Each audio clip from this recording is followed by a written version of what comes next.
That hot mess that they air in the mornings, called The View, had to issue not... Some TV moments are so sharp, so devastating, that they echo long after the cameras cut.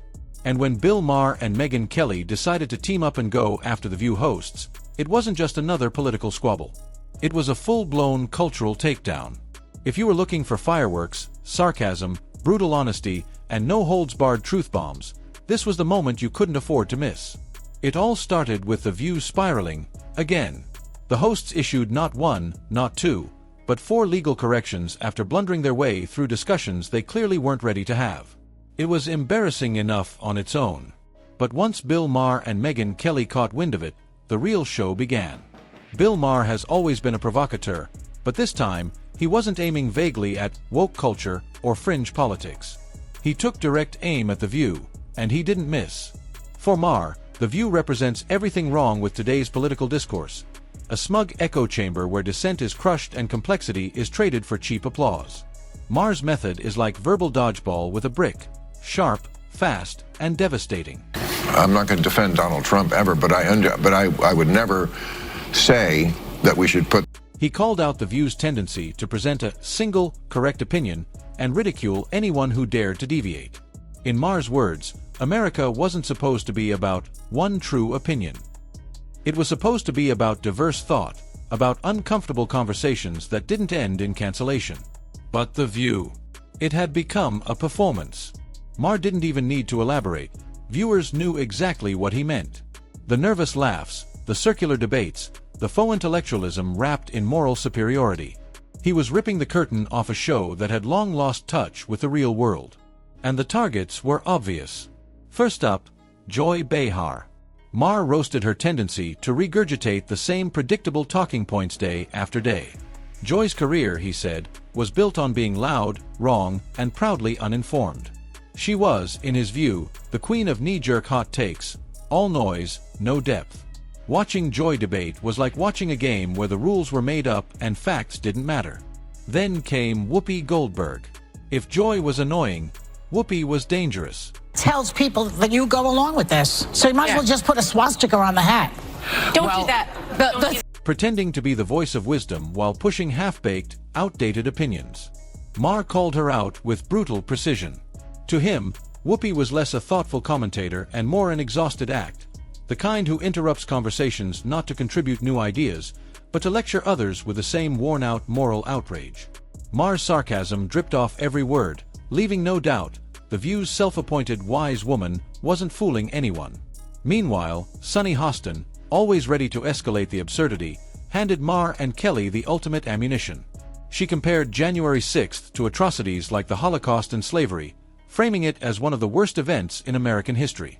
Maher's face practically said it all: disbelief, exhaustion, and finally, ruthless mockery.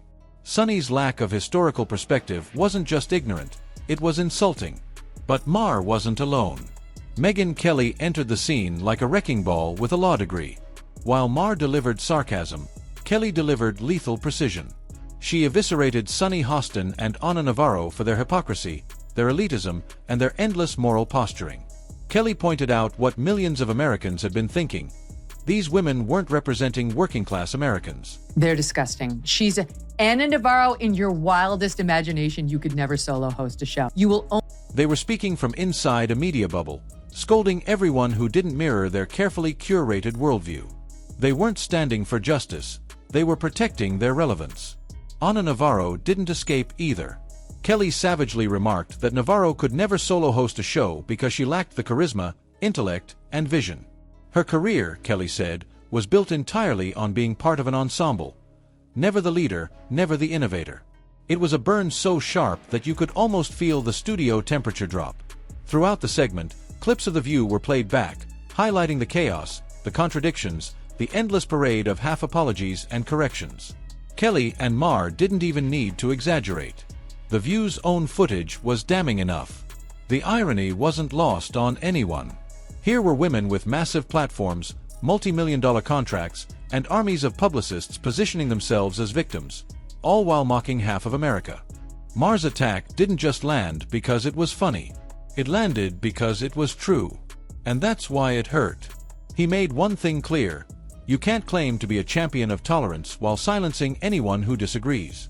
But it struck me that in the first segment you used the term woke, and you said that woke is what was sort of ruining everything. And I know you can't claim to honor freedom of thought while demanding blind loyalty to your own ideas. Maher wasn't defending Trump. In fact, he made it clear he had no love for the man. But unlike the View hosts, he recognized a bigger principle: hating Donald Trump doesn't give you a free pass to hate half of America. Megyn Kelly reinforced the point. The cultural arrogance seeping from shows like The View wasn't harmless. It was toxic. It was dividing the country even more deeply, pushing people into tribes where conversations turned into shouting matches, and unity was sacrificed on the altar of clickbait. And the audience loved every second. Social media exploded after the segment aired. Clips of Maher and Kelly racking up millions of views in just days. Memes roasting The View's gaffes and contradictions flooded timelines. The tide had turned, and it was turning fast. What Maher and Kelly did wasn't just roast a TV show. They exposed a deeper rot in mainstream media, a rot built on sanctimony, selective outrage, and an unwillingness to practice the tolerance they preached. If you want to know why so many Americans are turning away from legacy media, you don't need to look any further than The View and the wreckage Maher and Kelly left behind. Because at the end of the day, audiences aren't asking for perfection. They're asking for honesty. They're asking for humility. They're asking for a real conversation, not another lecture from multimillionaires pretending to speak for the little guy. Bill Maher and Megyn Kelly didn't just critique The View hosts. They held up a mirror. And the reflection wasn't pretty. Now I want to hear what you think. Was Bill Maher and Megyn Kelly's takedown fair, or did they go too far? Has The View lost touch with reality, or is there still a place for their perspective in today's political conversation? Are Americans finally done with legacy media hypocrisy? Drop your thoughts in the comments. I'm really curious to hear what you think about all this. And if you enjoyed this breakdown, don't forget to like, subscribe, and smash that notification bell. There's a lot more truth coming, and trust me, you're not going to want to miss it.